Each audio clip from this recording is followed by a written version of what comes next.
to fame after creating the record label Bad Boy Records that represented artists like the notorious B.I.G. or Biggie Smalls. It was during this time frame that Diddy allegedly sexually assaulted multiple women in New York. We first learned about these allegations in November of last year, when Joy Dickerson-Neal and Liza Gardner filed separate civil suits against Diddy. Gardner says her assault happened back in 1990 when she met Diddy at a work event. She alleges he raped her and later choked her to the point that she passed out. The next year, in 1991, Joy Dickerson-Neal says Diddy raped her while she was a student at Syracuse University. She says Diddy even recorded this alleged sexual assault and passed the tape around to other people. So these things allegedly happened in the early 90s, but they're not made public then. As the years pass by, Diddy's career just keeps on gaining steam. By the late 90s, Diddy himself begins putting out songs, even snagging his first 2 Grammys in 1998. But the following year marks the next stop on the Diddy timeline, the New York nightclub shooting. 3 people were shot, though no one suffered any life-threatening injuries.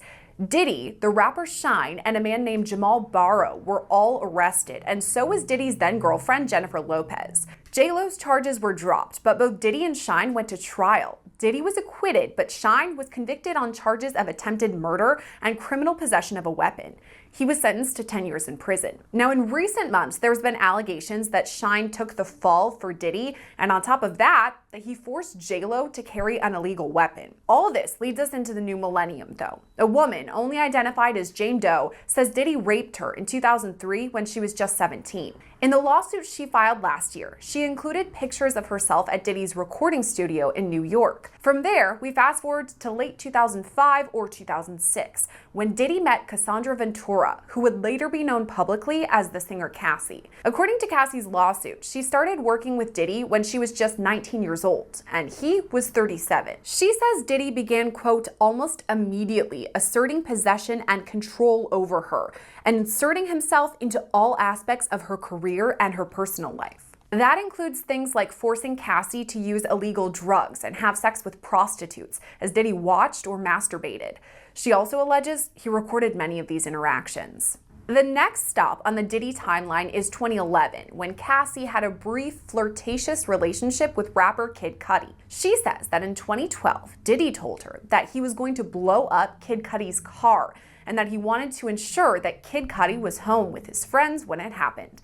Around that time, Kid Cudi's car exploded in his driveway. From there, we have to hop to September 2022, when Rodney Jones, also known as Lil Rod, began working with Diddy. For the next year and a half, Lil Rod alleges he suffered abuse, all at the hands of Diddy himself. At times, Lil Rod says Diddy touched his private areas without consent and forced Lil Rod to watch him shower or have naked body massages. Lil Rod says Diddy, quote, attempted to groom Mr. Jones into engaging in gay sex. Then, in 2023, Cassie filed a lawsuit against Diddy under the New York Survivors Act, meaning a sexual assault survivor could file civil suit against their alleged abuser regardless of the statute of limitations. So Cassie filed that suit on November 16th of last year, and though it was settled just one day later, the damage was already done. Before the year's end, Diddy also faced lawsuits from Liza Gardner, Joy Dickerson-Neal, and Jane Doe. After this, Hulu dropped plans for a reality show called Diddy Plus 7 that was supposed to be about the singer and his family. At the same time, other major brands that he had worked with over the years severed ties. That brings us to February 26, 2024, when Lil Rod filed his lawsuit. Just about a month later, on March 25th,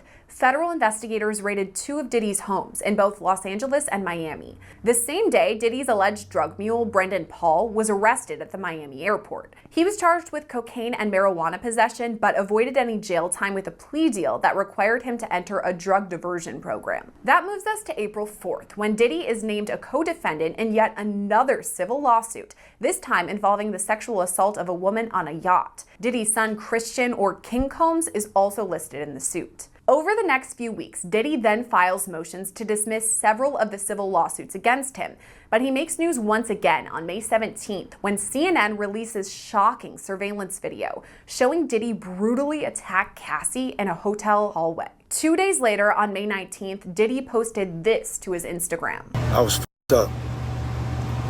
I hit rock bottom, but I make no excuses. My behavior on that video is inexcusable. I take full responsibility for my actions in that video. I'm disgusted. I was disgusted then when I did it. I'm disgusted now. I went and I sought out professional help. I had to go into therapy and go into rehab. Had to ask God for His mercy and grace.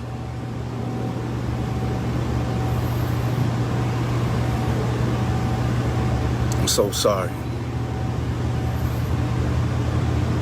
But I'm committed to be a better man each and every day. I'm not asking for forgiveness. I'm truly sorry. 2 days after that post, Crystal McKinney filed suit against Diddy, alleging he drugged her and sexually assaulted her back in 2003. All that brings us to September 11th, when singer Dawn Richard filed another civil suit against Diddy, alleging he touched her inappropriately, imprisoned her, and even threatened her life. All this leads us to Monday, September 16th, when Diddy is indicted by a grand jury on federal charges. At about 8:30 that night, he was taken into custody by Homeland Security at the Park Hyatt in New York. The indictment was unsealed on September 17th, charging Diddy with racketeering